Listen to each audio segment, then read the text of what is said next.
అందరికీ నమస్కారం అండి. మాది పశ్చిమ గోదావరి జిల్లా ఎర్రవరం మండలం ర్యాలింగ్ గ్రామం అండి. ర్యాలింగ్ గ్రామంలో నేను భవన నిర్మాణ కార్మికుడిగా పనిచేస్తున్నాను. అలాగే ర్యాలింగ్ గ్రామంలో భవన నిర్మాణ సంఘానికి ప్రెసిడెంట్గా నేను వ్యవహరిస్తున్నానండి. అయితే నేను ఈ వీడియో చేయడానికి ముఖ్య ఉద్దేశం ఏంటి అంటే, మన 2014లో హెల్పర్ బోర్డు అనేది ఒకటి ఉండేదండి. ఆ హెల్పర్ బోర్డు ద్వారా భవన నిర్మాణ కార్మికుడికి సంక్షేమం అనేది అందేది. ఎవరైతే భవన నిర్మాణం ఒక ప్రాజెక్టులు కాంట్రాక్టులు చేసే దాన్ని బట్టి చెస్ రూపంలో వసూలయ్యే డబ్బు హెల్పర్ బోర్డు ద్వారా మాకు సంక్షేమం అనేది అందేది. అయితే 2014 నుంచి 2019 వరకు మాకు సంక్షేమం అనేది అందింది. అయితే గత 2019 నుంచి వైసీపీ ప్రభుత్వం అధికారంలోకి వచ్చిన కాడి నుంచి దాన్ని మొత్తుగా పట్టించుకోవడం మానేసి ఆ వ్యవస్థ నిర్వీర్యం చేసి హెల్పర్ బోర్డు అనేది లేకుండా చేసి ఆ ఖజానాను ఖాళీ చేసి మొత్తం దుర్మార్గం పరిస్థితి తీసుకొచ్చారు. అయితే మేము ఎన్నిసార్లు మొరపెట్టుకున్న దాన్ని మళ్ళీ పునరుద్ధరించలేదు.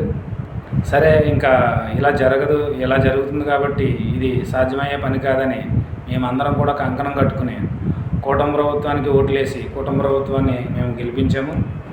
అయితే కూటమి ప్రభుత్వం అధికారంలోకి వచ్చి సంవత్సర కాలం దాటుతుంది. అయితే మా భవన నిర్మాణ కార్మికుల్ని ఎవరిని కూడా పట్టించుకోవటం లేదని నేను అనుకుంటున్నాను. అయితే గతంలో పవన్ కళ్యాణ్ గారు కూడా మన తాడేపల్లిగూడెం వచ్చినప్పుడు సభలో మీకు భవన నిర్మాణ కార్మికులకు న్యాయం చేస్తాము, హెల్పర్ బోర్డుని పునరుద్ధరిస్తాము, అలాగే మీ హెల్పర్ బోర్డు ₹1 కోటి విరాళంగా కూడా ఇస్తానని చెప్పేసి ఆయన చెప్పడం జరిగింది. అయితే ఈ హెల్పర్ బోర్డు అనేది మీరు ఎంత తొందరగా పునరుద్ధరిస్తే మాకు అంత సహాయపడిన వాళ్ళు అవుతారని మనస్ఫూర్తిగా కోరుకుంటున్నాను. ఎందుకంటే దీనివల్ల చిన్న కుటుంబాలు, చిన్న వాళ్ళు అందరూ కూడా భవన నిర్మాణ కార్మికులు అందరూ కూడా చాలా ఇబ్బందులు పాలవుతున్నారు. వాళ్ళకి సంక్షేమం అనేది అందుతులేదు. ఈరోజు నిజంగా కూడా ఒక చిన్నపాటి దెబ్బ తగిలిందంటే వాడి ఇంట్లో కూర్చుని తినడానికి తిండి లేదు. ఎందుకంటే వాడికి ఏ సాయం అందట్లా, వాడికి ఏ పథకాలు రావట్లా. హెల్పర్ బోర్డు అనేది మీరు ఎంత తొందరగా పునరుద్ధరించి ఈ భవన నిర్మాణ కార్మికులు అందరికీ కూడా న్యాయం చేకూర్చాలని నేను కూటమి ప్రభుత్వాన్ని మనస్ఫూర్తిగా కోరుకుంటున్నాను. అలాగే మీరు పెద్ద మనసు చేసుకుని ఈ భవన నిర్మాణ కార్మికుడు అంటే మరి మీరు ఒకసారి హిస్టరీలోకి వెళ్ళి చూస్తారో లేకపోతే ఎలా చూస్తారో చూడండి. భవన నిర్మాణ కార్మికుడు అంటే మీరు కూర్చున్న కుర్చీ కాడి నుంచి, మీరు దిగుతున్న మెట్లు కాడి నుంచి, ఎక్కుతున్న మెట్లు కాడి నుంచి, మీరు వ్యవహరిస్తున్న కోటలు, బిల్డింగులు అన్నీ కూడా ఒక భవన నిర్మాణ కార్మికుడే నిర్మించినవి.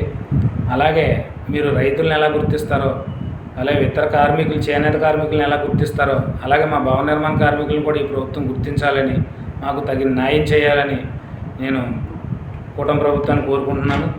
అలాగే పవన్ కళ్యాణ్ గారు కూడా నేను అడుగుతున్నాను. అడిగే హక్కు ఉంది కాబట్టి అడుగుతున్నాను.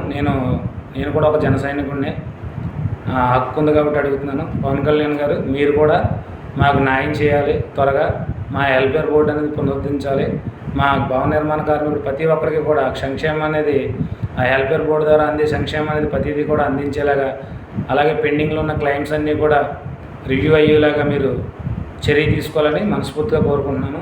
అందరికీ నమస్కారం అండి. కూటమి ప్రభుత్వానికి అందరికీ కూడా నా ధన్యవాదములండి.